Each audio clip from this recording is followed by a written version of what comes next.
Hi everyone, I'm here with road course racer Michele Abbate. How are you doing? Good, how are you? I'm good. So what attracted you to racing?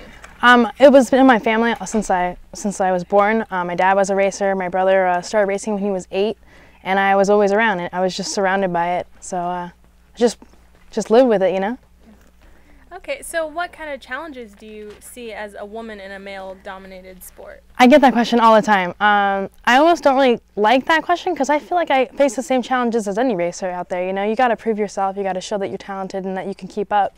And being a female can have its pros and cons. Some guys look at you like, oh, look at this girl, you know, like she's gonna be my way, and other guys are like, dang, that's awesome, you know. So being a female it's fun and it's interesting, and you actually get a lot of I think you get a lot more exposure too, just because it's such a different sight to see. Okay, so what advice would you give to other young girls who wanna? I would say just get out there and try it. I mean, that's what I did. I just put myself out there, and you just keep practicing, and you'll get better. All right. So I know that you are also a student here at UNLV. Can you talk a little bit about your major and how you juggle, you know, being a racer and a student? Yeah, it's quite the commitment. I actually took 45 credits this semester.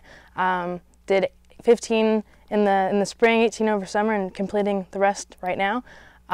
It's definitely, a lot has to do with the time management. You have to just put your priorities, and school is definitely #1, but racing is a little bit more fun. So it's just, you just have to stay dedicated for sure.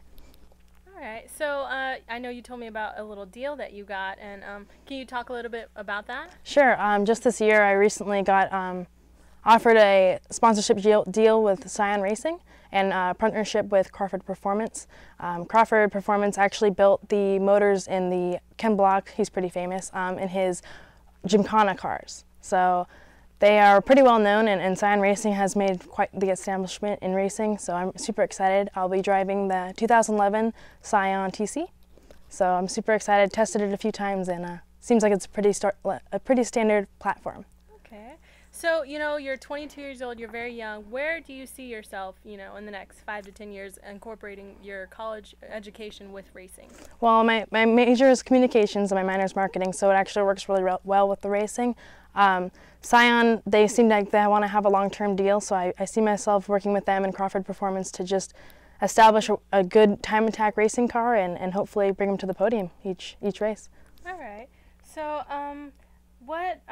can you talk a bit about the difference between motocross and autocross, because I was kind of confused about that. Sure. Autocross has to deal with, it's a timed event where all cars navigate through a certain course and it changes every single time. Motocross has to deal with motorcycle racing, and they do like jumps, and they're in the dirt and stuff, and we're obviously on tarmac, so it's pretty different. It's still the same general idea where you're competing for the best time, but you're in different vehicles, obviously. Oh, okay. All right. Well, is there anything that you want to add about, you know, being, you know, a female and being so young and your career? I'd like to say that females shouldn't be discouraged, because if you're out there and you're confident enough, you're going to do just fine.